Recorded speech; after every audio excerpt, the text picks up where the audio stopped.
Okay, hi guys. It's about 5:32, so I'm going to go ahead and get started, and we may have some other people join us as we go through. But thank you all for joining me. My name is Kirsten Hagan, and I work at American Councils here in DC as the Arabic Program Officer for CLS. Hopefully you all know who I am by now, and my name sounds familiar since I've been the one who's been sending you lots and lots of emails. So thank you so much for your patience and your support as we get you prepared and ready to go on an exciting overseas program to Jordan this summer. Before we start the webinar, I just want to point out a couple of things. First, if you haven't already, please check out the CLS webinar that I sent you called Is CLS Right for You? That would have been in that first email that I sent you right after you were accepted into the program. At this point, I know you've all accepted your CLS award, but it is a good opportunity to review some of the very basics of the CLS program. So if you haven't already, you should all take a few minutes to watch that. Another thing that I sent out to you more recently with this webinar is the video for the oral proficiency interview, or your OPI. That video provides a lot of great tips and tools and gives you kind of the broader context of the OPI and what you can expect for both your pre-test and your post-test after the program. So please also check that out. It's only about 7 or 8 minutes long, and you will get a lot of good information there. And then finally, 2 CLS staff members held a sexual harassment webinar yesterday, which covers the CLS program's sexual harassment policy, strategies for avoiding sexual harassment and staying safe, and what to do if sexual harassment occurs while on the CLS program. I'll be sending out the link to that webinar tomorrow. So just like this one, you'll be able to view it if you did miss it. So look out for those. For today, we're going to be talking about many of the aspects of the CLS program specific to Jordan. And we're also going to be talking about some of the common challenges that CLS participants face and strategies for coping with them over the summer.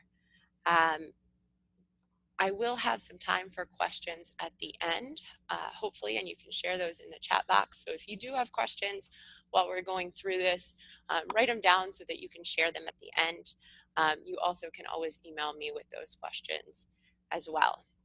Another thing to keep your eye out for, in the next week or two, we'll be sending you a CLS handbook that is specific for Amman and Jordan. So be on the lookout for that, and that will go into a lot more depth about the topics that we're covering today. So if you can see there, those are the topics that we'll be covering, and I'm just going to go ahead and jump right in.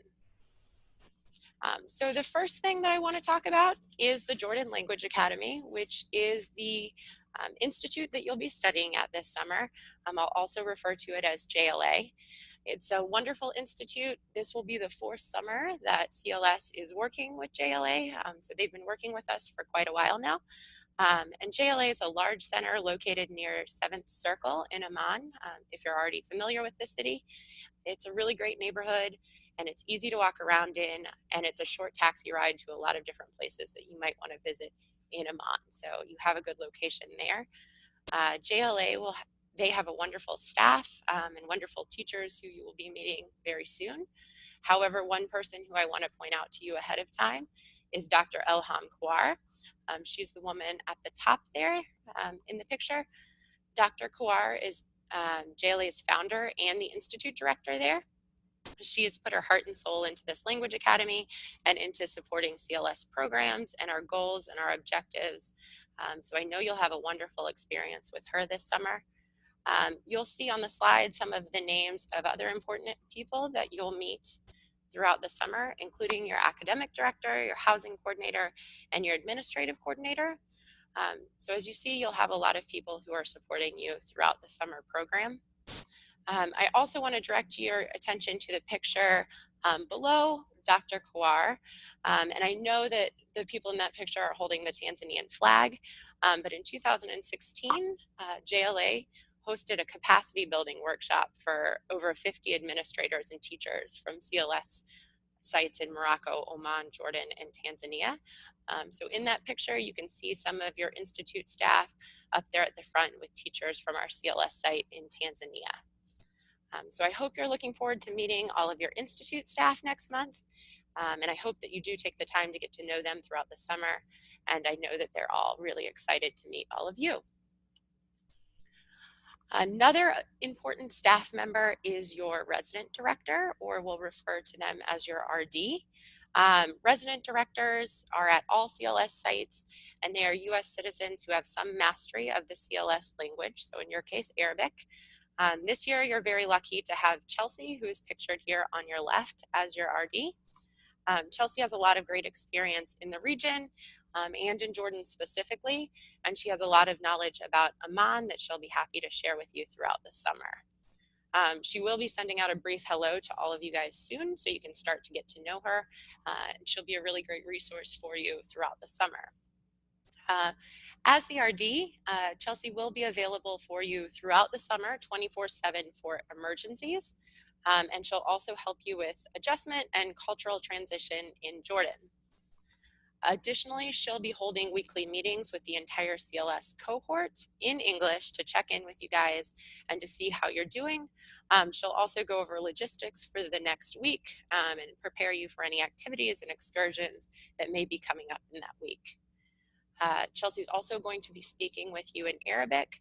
A lot of what we'll talk about later will deal with the language policy and speaking Arabic as much as you possibly can throughout the summer. And part of Chelsea's role is going to be to both enforce CLS policies and to also encourage you to use your Arabic. Chelsea's very good at MSA and the dialect itself. She spent a lot of time in Jordan, so she will be able to help you and to help motivate you as you progress through the summer. Chelsea will also help plan and facilitate group activities. JLA has already started planning your larger excursions and weekly activities, but Chelsea will be working with JLA to communicate this information to you about where the activities will be, when and where you'll meet the group, what to pack, and those types of things. Chelsea's also there to accompany you if you need to go to the doctor or the clinic, or if you need to go to the pharmacy to find some medicine, if you do happen to get sick this summer. So please know that you won't ever be alone in any of those situations. She will always be in the city with you. She'll be with you on excursions, and she'll be there to help you out if anything happens. So as you can see, Chelsea will be doing a lot of different things and taking on a lot of different roles and making sure that your summer goes smoothly. One thing that I do want to point out, though, is that Chelsea is not a concierge. So while she will be available 24/7 if you need her, you shouldn't be calling her in the middle of the night for non-emergency questions. She needs her sleep too. She will have regular office hours where you can meet with her and speak with her about any non-urgent issues, whether that's about your classroom experience or something with your host family. You're always welcome to make an appointment to speak with her during that time. And I know she'll be happy to talk to you, and I know that she's really looking forward to meeting all of you very soon. Okay, moving on to language learning. Language learning is probably the #1 reason why you signed up for the CLS scholarship and why you decided to apply for the program. During the week, you'll be taking about 20 hours of language classes, and the CLS program does mainly focus on the Fusha, or the Modern Standard Arabic. However, CLS also has a dialect component. And the reason that we include the dialect component is because the CLS program aims for participants to develop both linguistic proficiency and cultural competency. And we know that in order to engage in the culture and with the local community, you will have to have those really strong spoken Arabic skills. So during the summer, you can expect that 4 hours of your 20 hours of classes will be dialect and about 16 will be MSA.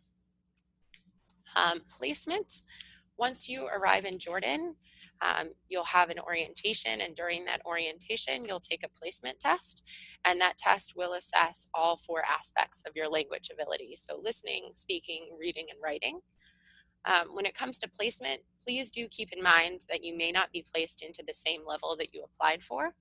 Our teachers at JLA are trained to determine which level you'll learn the most in, and each class will not exceed more than 7 students during the program. So you will have that chance to work very closely with each of your teachers. As I mentioned earlier, the goal of the CLS program is linguistic proficiency and cultural competency.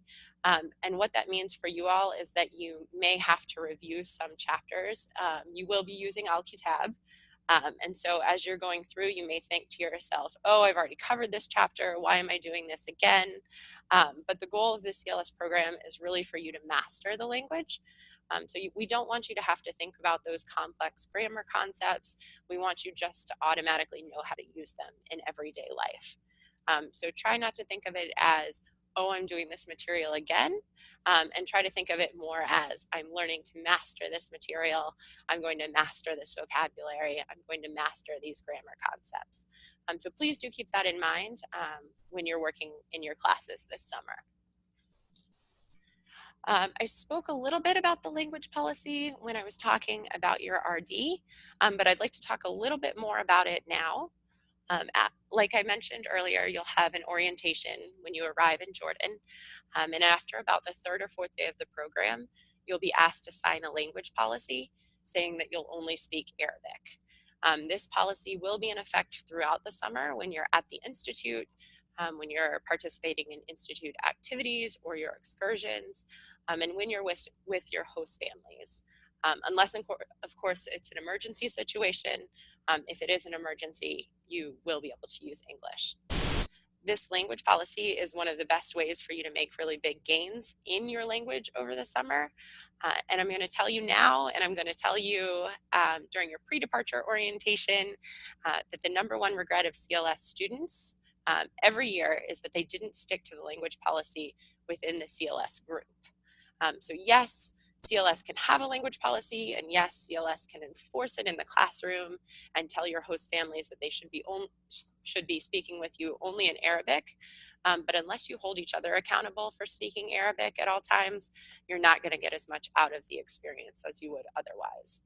And so I do encourage you to hold your group to this language policy and to take it seriously and encourage one another and make sure that you're taking full advantage of the opportunity while you're in Jordan this summer. Okay, couple things to remember along the same lines of holding each other accountable. For the language policy, I do want to say that you are in charge of your own language learning. And basically what that means is there are going to be set topics that you'll cover in the classroom, but you still do have plenty of opportunities to learn other vocabulary that you're interested in, or other topics that you're interested in. So for example, if you're a math or an engineering major, just because you aren't learning that specific vocabulary in the classroom doesn't mean that you can't ask your teachers to help you find resources to help you learn that vocabulary.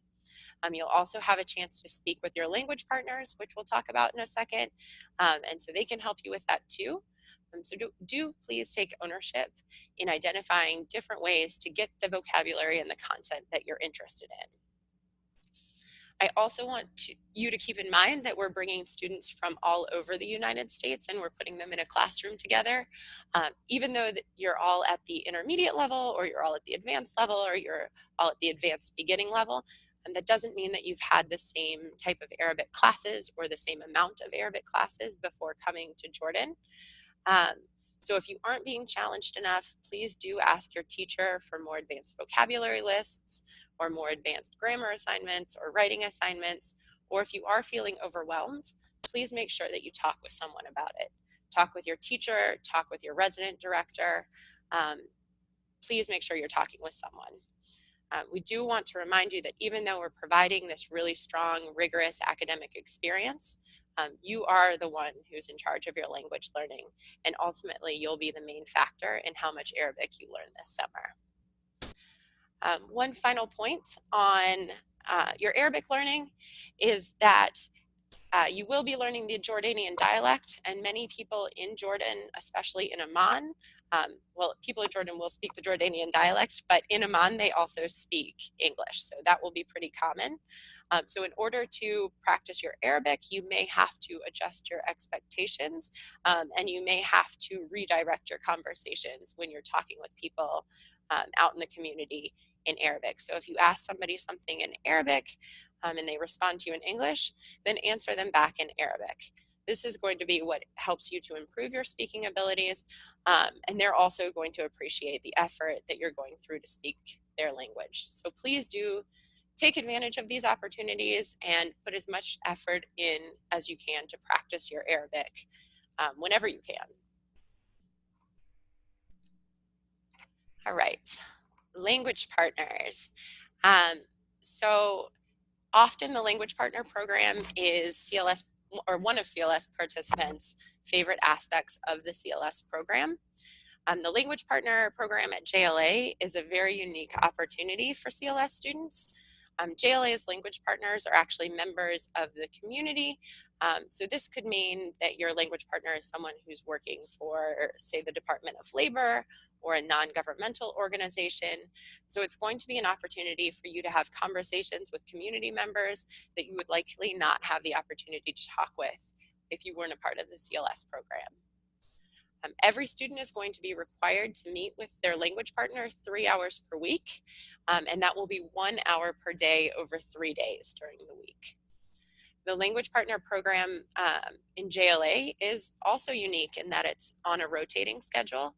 And what that means is that every 2 weeks, you're going to switch language partners. So this is a really great opportunity for you to meet a lot of different people and have different conversations with them and learn more about what they do and how life in Jordan is for each of them. And it's also going to give you different or help you access different ways of speaking the language, and you might even get different dialects. But nonetheless, it's going to give you a ton of practice to improve your spoken Arabic skills, and it will be a great way for you to meet lots of new people. One other thing that's unique about JLA's language partner program is that there will be mixed gender pairings. So even though it can sometimes be difficult for a male and a female to have conversations outside of this context in Jordan, the language partner program will let you meet and learn from people of different genders.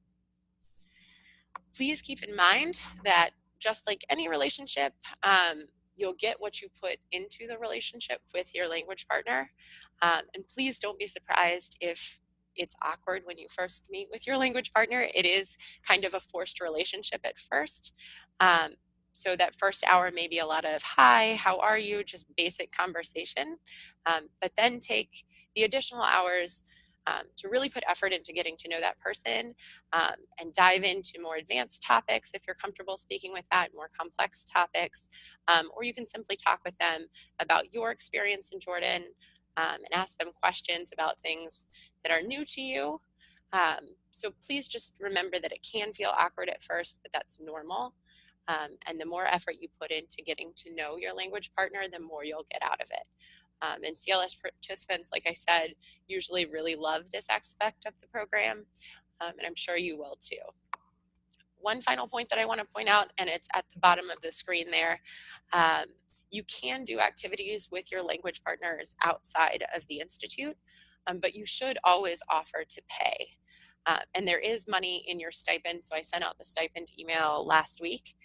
There is some money in your stipend if you want to take your language partners to places that are inexpensive, places like a local cafe to buy a tea or a coffee.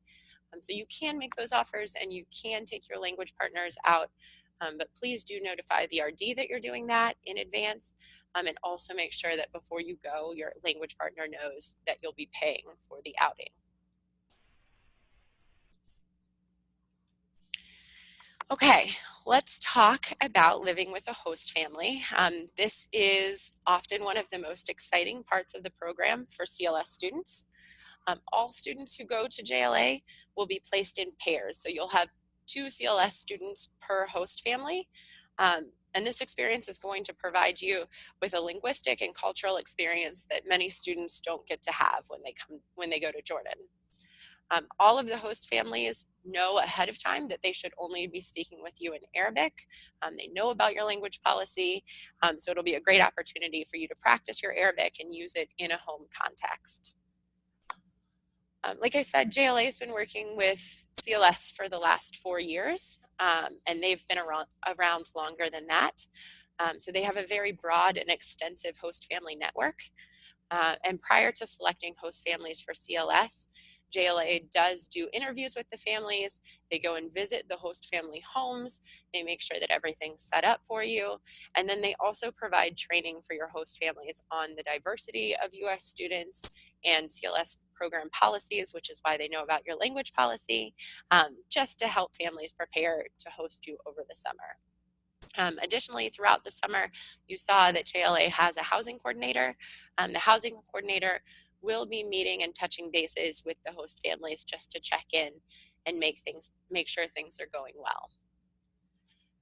Throughout the summer, your accommodations, your host families are going to be providing you with all 3 meals per day, 7 days a week.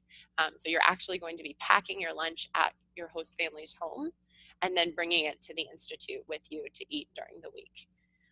Please keep this in mind because the stipend information that I sent you last week does not factor you eating lunch out every day. So you should be packing your lunch at home. Your host family, like I said, has been trained. They already know that you're going to be making lunch at the house, but you should still check in with them and have a conversation once you move in about what food you should be packing each day. It might be leftovers from dinner the night before, but do talk to them about that ahead of time. I'll also say that some students in the past have eaten out maybe once or twice a week, depending on the price of the cafe. But there are some cheap cafes near the Institute, and so you may be able to do this on your stipend, but probably not more than once or twice a week. So do be prepared to bring the majority of your meals from home. As I already mentioned, there'll be 2 CLS participants per host family, and you should plan to be sharing a room with the other CLS participants. We try to keep students within a 20 to 30 minute taxi ride from the Institute, but like in any large city, this can largely depend on traffic. Amman is a very big city, a very busy city, and it has lots of cars and lots of people, so things can occasionally take longer, especially during rush hour, but do plan to be about 20 to 30 minutes away from the Institute by taxi. One other thing that I want to point out about accommodations is that, as you probably saw in your stipend letter, your stipend was calculated, or it takes into account that you'll be taking taxis, but please note that that was calculated based on shared taxis. So this means that you should be commuting with another CLS student. So this can be your roommate, it can be another student who's on the route to the Institute, but do make sure you're splitting those costs to and from the Institute. With 2 people, taxis are going to be your biggest expense during the summer, and we do provide enough money for that in your stipend as long as you're taking shared taxis whenever possible. So please do keep that in mind. All right, a little bit more about living with your host family. I want to talk to you a little bit about host family diversity. As I mentioned, JLA has a very broad host family network, but we do want you to be prepared for the fact that not all families will be Muslim. In fact, the majority of the families are not Muslim. The majority of the families that JLA works with are Christian. It can be difficult to find Muslim host families, and that's particularly true for male CLS students. I know that this might be different from your expectations, so I did want you to know that now so it's not a shock when you arrive in Jordan. Additionally, keep in mind that the makeup of all JLA's host families will be different. Some host families will have young children, some will have older children, some will have children who have moved out and only come back on the weekends. Some may have extended family living with them. Others may just be an older retired couple. So I want to tell you this ahead of time. Living with a host family is a really great opportunity, but it's best never to compare your host family to the families of your CLS peers, because all families will be different. But do know that all families also have something unique to offer, and there's a reason why they want to have this experience with you. So please find ways to engage with your family and to learn more about them, because that's going to be a really unique and important part of your experience. One thing that I do want you to think about as you prepare for your pre-departure orientation, and I put that on the bottom of the screen as well, Your pre-departure orientation is less than a month away. You'll be in Jordan in less than a month. So I want you to think of strategies now to engage with your host family over the summer. Just like I mentioned with your language partners, the relationships with your host families will require effort from both sides if you want to get a lot out of them. So think about things that you can bring. Photos of your family or photos of your life in America are always a really good icebreaker. Additionally, you may want to bring games that you like to play that are easy to pack that you can share with your family. Or maybe you know that you want to learn to cook and there are certain recipes you want to learn from your family. Start thinking about that now. You can even just start a list of questions that you'd like to ask them so that you have them before you leave. You'll be doing a lot during the summer with CLS. There are points where you're going to be exhausted. You may be tired when you arrive. So if you can do some of these things in advance, it will really be helpful for your transition this summer. And I think that it will help you get the most out of your experience. A few other things that I want to touch on while we're speaking about living with host families are some of the cultural norms within Jordan. So life in Jordan is very communal, and you should not expect the same amount of alone time that that you may be used to in the United States. With your host family, this may mean that you'll be eating meals together in the evening, and you'll be sharing a communal plate and eating with your hands out of a dish in the middle of the table. And even though you will have your own room away from the host family, do know that you'll be sharing your space with another CLS student. And if your host family has young children, do know that they may come in and out of your room. So if there's something that you don't want your host family or your host sibling touching, or if there's something you don't want your host mom cleaning up for you, I would suggest that you consider bringing just a small luggage lock, and you can keep those things locked up in your suitcase. Jordanians are also going to try to feed you a lot, so be prepared for that as well. And you should be excited because the food is amazing. But do know that if you have dietary restrictions or anything along those lines, the CLS program does help prepare your host family for those. However, it's also on you to have those conversations with them as well to make sure that they understand what your needs are. Another thing is that your host family is also going to want you to experience their culture. And this perhaps could mean that you've had a long day in classes, you just want to come home, you still have a couple hours of homework to do, but then all of a sudden at 9 p.m., your family says, hey, do you want to come meet some relatives with us? So maybe they take you over to their relatives' home because they want to show you off and they want you to meet other people. And that can be a really important part of the CLS experience. But if you are really tired or if you're not feeling well, you can always tell them thanks, but maybe next time. We don't want you to get too burnt out on the program. It is it's an intense program, but we do want to encourage you to take advantage of those opportunities when they arrive. Another thing is that your host family will likely want to talk with you about religion. It's something that comes up as a very common topic of conversation. And in general, they might ask you which religion you are. And then if you're Christian or if you're Muslim or if you're Jewish, they'll likely just accept your response. But do know that they might have a more difficult time understanding if you say, for example, that you're an atheist. And that's just because it's more of a foreign concept to them. So do think about those conversations now and think about what makes you feel comfortable. And we'll talk a little bit about that more later, and we'll talk about that a little bit more at the pre-departure orientation here in DC. But do know that that will come up as a pretty common topic of conversation. And the last thing that I want to talk about with host families is gift giving. Do know that we do not provide information or about who your host family is before you leave on the program, and that's just because some host families will change before the start of the program for one reason or another. So the best types of gifts to bring your host family are gifts that can be shared with the entire family rather than individual gifts. So food is often a safe bet, although don't bring fresh food because it won't make it through customs. You can think of popular items to bring from your region or state.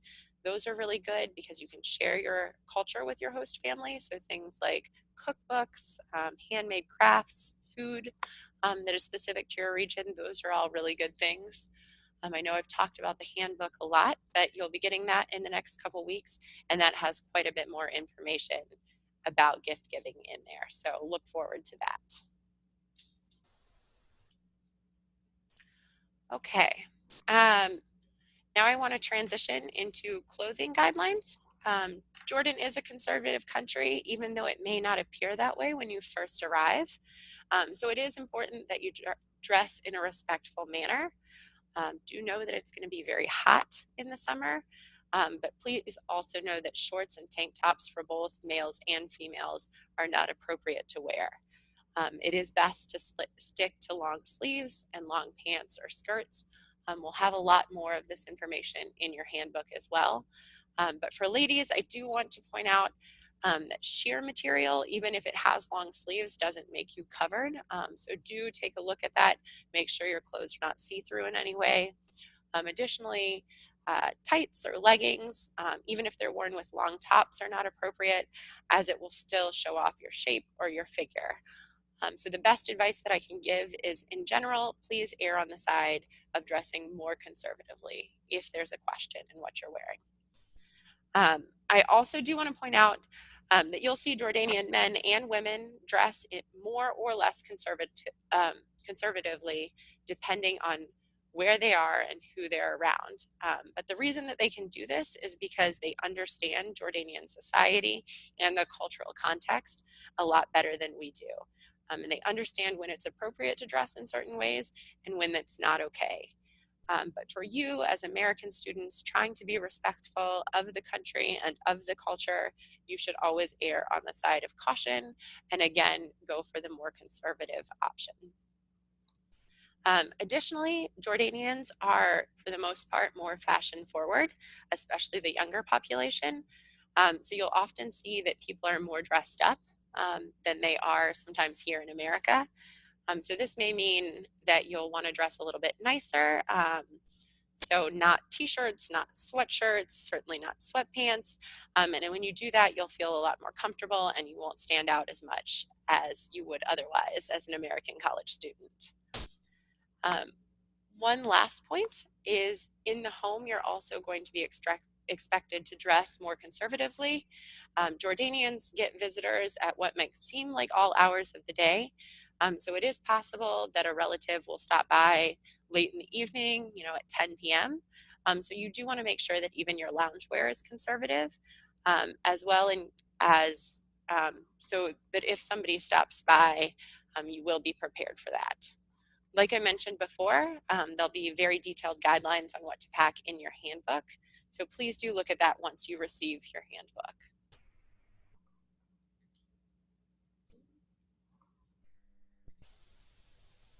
Let's see. I'm trying to go to the next slide.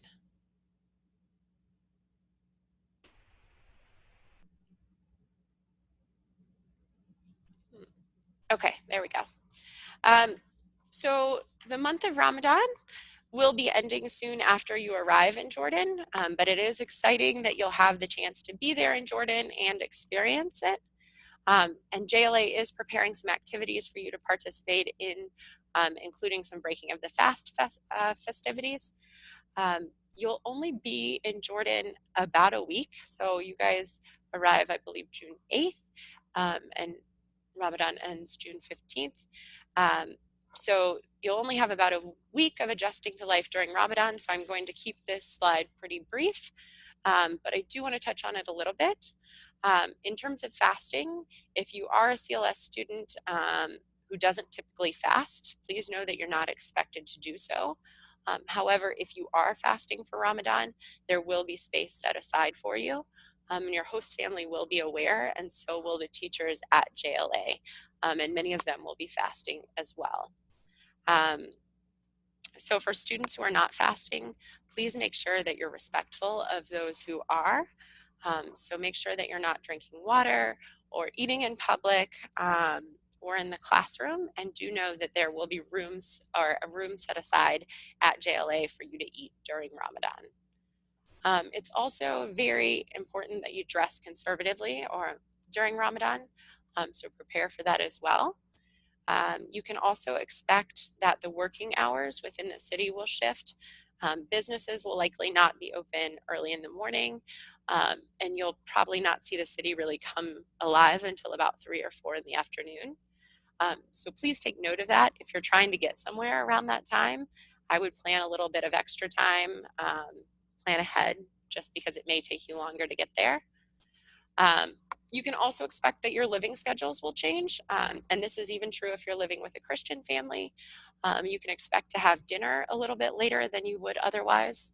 Of course, you won't have the context for that right when you arrive, but dinner will likely be later when you're there that first week. Um, your host family will still be providing you with dinner, but do know that it may not be until around 9 or 10 o'clock. So do be prepared for that. And it definitely in that first week, if your host family invites you to do something, do try to go so that you have the chance to experience that. Following Ramadan, you'll also be in Amman during Eid. So you will have a short break, probably about 2 to 3 days shortly after you arrive. So do expect that.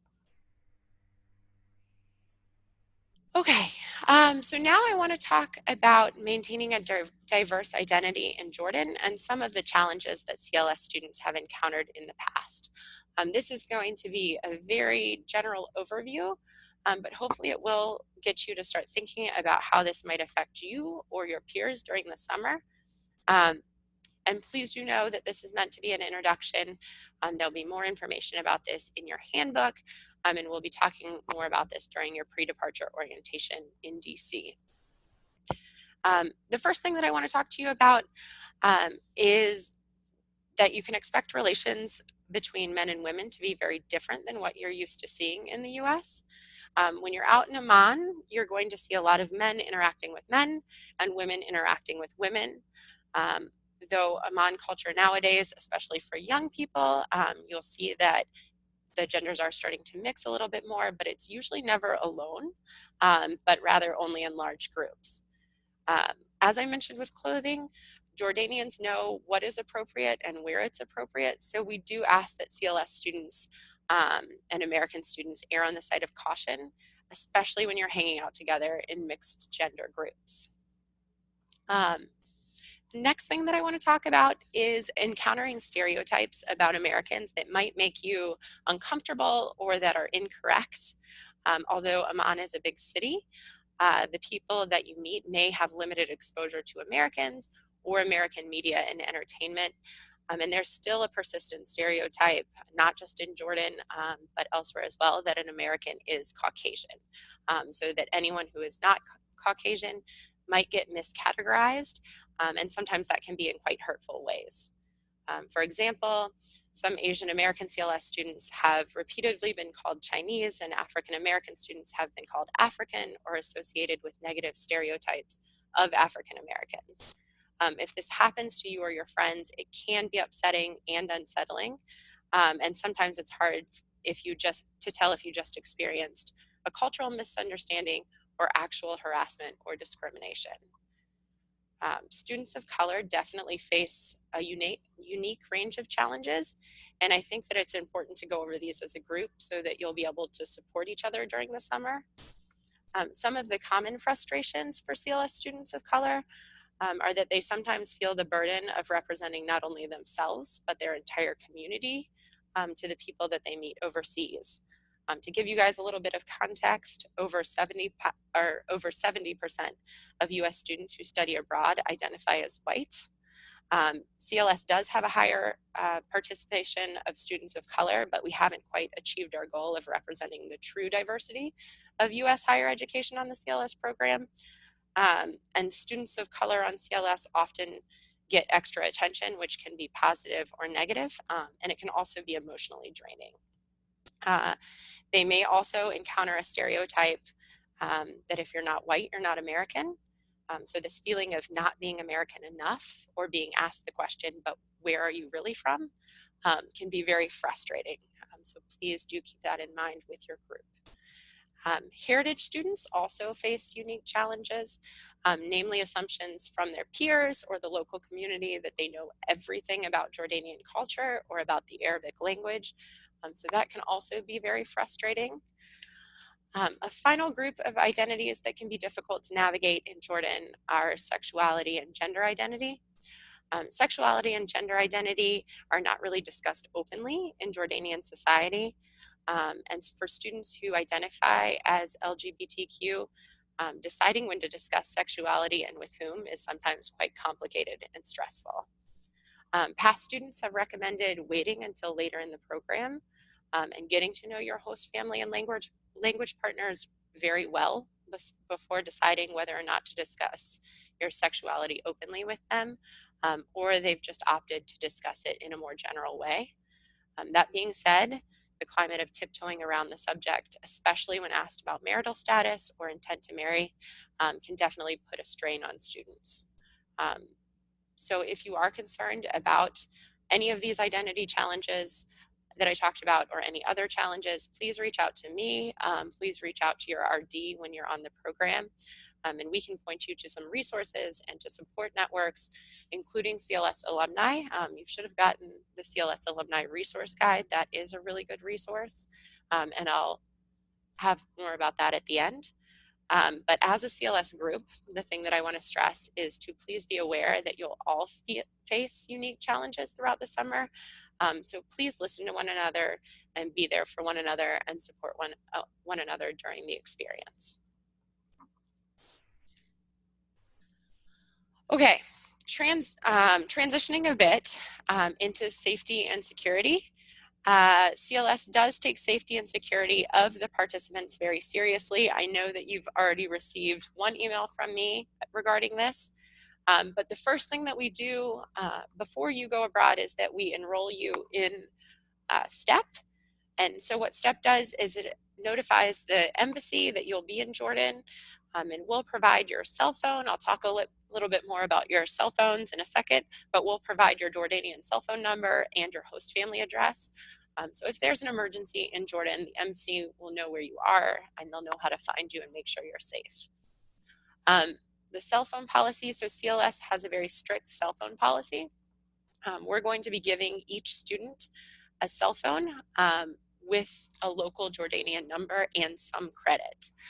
These are going to be the old Nokia phones. I don't know if you remember them, but they don't do anything but text and call, but they are very reliable.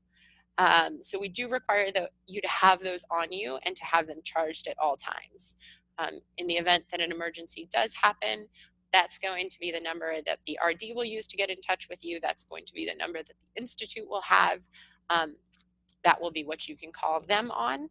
And additionally, if anything happens here in the States and we have to get in touch with you, that will be the number that we'll call as well. Once you arrive in Jordan, within the first day or two, you'll also have an RSO or a regional security officer briefing. And that's where somebody from the US Embassy will be coming in to talk to you about regional security and things that you can do to be safe and tips on places that you should and shouldn't go and those types of things. So you will have that when you first arrive. Now I do want to talk about the independent travel. I know that last month I sent you an email about this, but we will have restrictions on independent travel in Amman during the summer. So you won't be able to travel independently outside of the Amman city limits. You'll have more information on this in your site-specific policies. You can also go back and look for my email for more detailed information on this. But do know that this also means that if your host family decides to leave Amman for the day, you won't be able to join them. Luckily, Amman is a really big city with tons to do. We'll talk about this a little bit more in a second. So you'll have plenty of things to do in your free time in Amman. But additionally, we're working with JLA to provide more excursions for you so that you do get to go out and see more of Jordan. So you can expect to have 3 day trips and 1 overnight trip with JLA and the rest of your CLS group while you're in Jordan.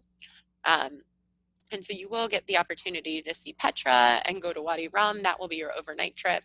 We're also going to have a trip to the Dead Sea, so you'll have the opportunity to see that, and you'll go to some other places that are important to Jordanian history. But please do be aware of this and prepare for it before you leave for the summer. Okay, site-specific policies, and I'll try to go through these pretty quickly because I know that we're getting kind of late on time. You will have site-specific policies once you arrive in Jordan that you'll have to sign and agree to. The RD and the Institute staff will go over this with you in more depth during your orientation. But a couple that I want to point out, host families may have curfews for you, and if they do have a curfew, you must follow it. If they're setting a curfew for you, they're doing it for a reason. And so out of respect, you do need to follow that throughout the summer. Additionally, you need to inform your family if you won't be staying at home. You should be staying at home when you're in Amman. So really this this refers to the excursion. Please do let your host family know when you'll be leaving on an excursion, so they're not expecting you and they're not worried about you. CLS also has a pretty strict alcohol and drug policy, which you can see at the bottom. So you can't have alcohol at your host family's home. And again, this has to do with respect, but please don't ever come back to your host family's home intoxicated. You also can't have overnight guests at your host family's home. So if you have friends or family who are visiting you in Jordan or who are in Jordan, they won't be able to stay with you. So please keep that in mind. You should also plan to keep your rooms tidy out of respect for your host family and your roommates. Then we have quite a few policies about safety and security. The one big one that I want to point out is that you should not be posting updates about excursions in real time when they're happening or before they happen. We just don't want to advertise that we have a large group of students and where they're traveling. So wait until after excursions before you post that on any social media. You're not allowed to participate in any demonstrations or political activities. You must adhere to any travel restrictions on the U.S. Department of State's website. So you should be checking in on that fairly frequently, but do know that if something's posted there, you won't be able to go there. You won't be able to visit refugee camps, but do know that if you're interested in getting involved with refugees, there will be volunteer opportunities for you to get involved in. So if that's of interest to you, please look into those, talk to your RD, talk to the Institute staff. And then when you're out and about in Amman, like I said, you always have to have your cell phone. We will be giving you an emergency contact card, which will have important numbers like your RD, like the Institute that you can call in case of an emergency. So always have that on you. Always have a copy of your passport, and then make sure that you have enough Jordanian dinar to get to the Institute just in case there's an emergency. So you'll sign these once you get in country, and you'll talk more about them once you get to Jordan. Okay, a couple more things that I want to talk to you in terms of staying healthy and staying safe in Amman. Do know that Amman, again, is a big city, so there'll be lots and lots of traffic, and like with big cities, there will also be smog. So please be prepared for that, and please do be very careful when you're around cars, when you're crossing the street. Additionally, it will be summer. It will be very hot, so please make sure that you're staying hydrated throughout the day. Make sure you're drinking water, but you should only be drinking bottled water. And do remember that if you already feel thirsty, that means you're already dehydrated. So do make a conscious effort to drink water throughout the day. There will be lots of internet available in Amman. It's a big city. Your institute will have internet. There are tons of internet cafes, but do be prepared that download speeds might be slower. It may cut in and out.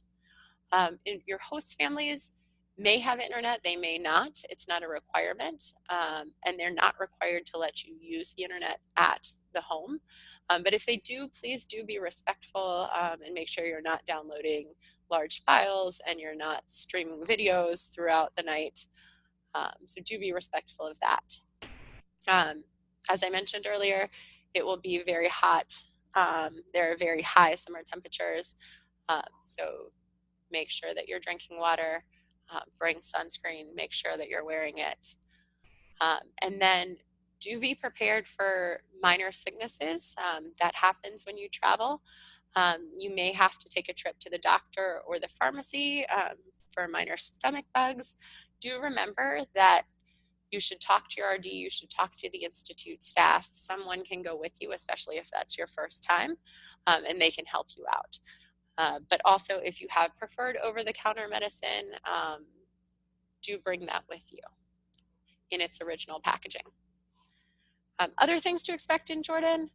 In Amman, you'll have traditional markets as well as large, well-stocked supermarkets that you may be more used to here in America that will have names and foods that you recognize. So you'll have both of those things. As I mentioned before with the internet, you may not have internet at your host family's house, but there are tons of internet cafes in Jordan, in Amman, and they are pretty affordable. There will also be modern medical facilities, but do be prepared for the experience to be a bit different than what you're used to here in the States. Depending on the clinic, there may just be a doctor there. There may not be a nurse. There may not be a reception.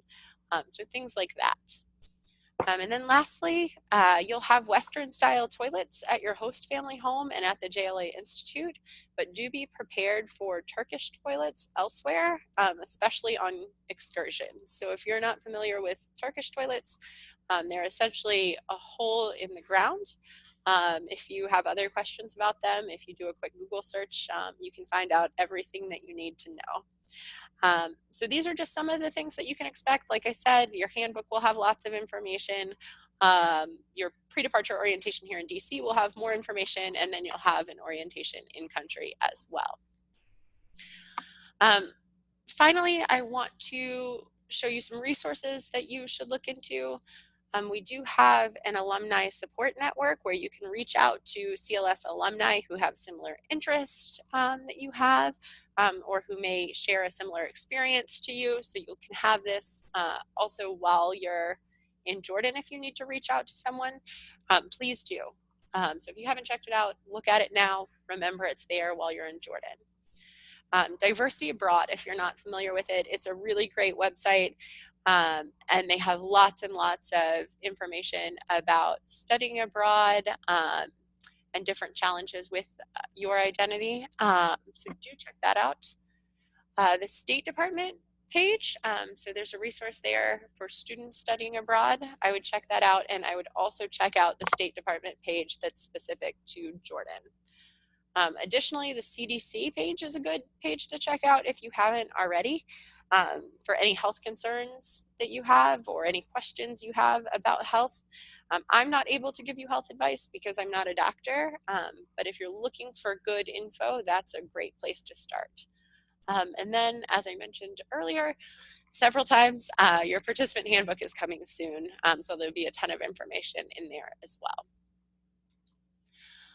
All right, finally, I do want to encourage you to stay in contact. I know that you're hearing from me a lot before you leave on the program, but I do want you to keep in touch during the program and after the program as well.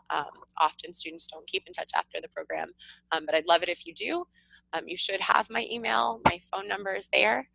So please do stay in touch, and if you have any questions, I'm always here for you. We also have CLS alumni ambassadors, and I put all of our Arabic ambassadors up here for you. But we do have John Black, who was in Amman last year, so if you have any questions, please feel free to reach out to him. He was just there last summer, and he can answer any of your questions or your concerns. We also have 3 other ambassadors from our different sites. So we have 2 from Ibri and 1 from Tangier, but you're welcome to reach out to them as well. Additionally, please follow us on social media. Please post during the summer. We love to see your pictures and your posts. So there are some hashtags that I guess CLS Arabic 2018, not 2017. But otherwise, please do post and please do tag us in those. I will be putting the link to this, so if you want to rewatch it and so you can stop on that screen or the resource screen and pull those websites, you'll be able to do that. I'll send that out tomorrow. But now I will open it up. If you have any questions, you can go ahead and type them in the chat box. I will pull up the chat box. We have, I think, about 3 minutes, maybe 5 minutes. So it looks like, okay, so I have a question already. Are knee-length skirts considered long enough, or should they go down further? Also, are three-quarter sleeves acceptable? I would say take a look at that handbook. I would probably try to, the longer the better on the skirts. Three-quarter length sleeves should be acceptable. We have tons of pictures in the handbook.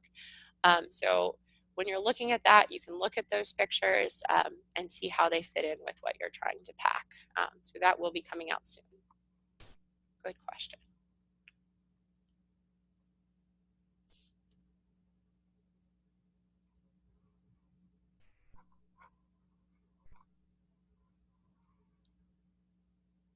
Another good question. Okay, should I bring my Al-Kitab book to Jordan?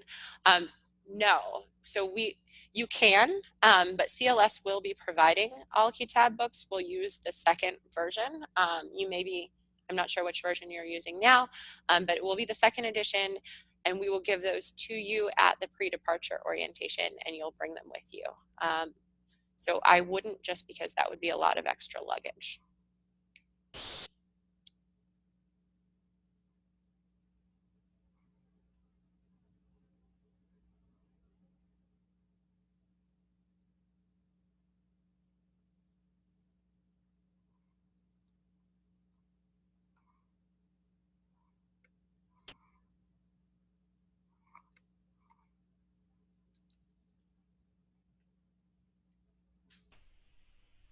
Okay, I'll give it about another minute, but if you don't have any questions, please feel free to reach out to me by email or by phone if you think of questions later. If not, thank you so much for joining us, and I look forward to meeting you soon in DC.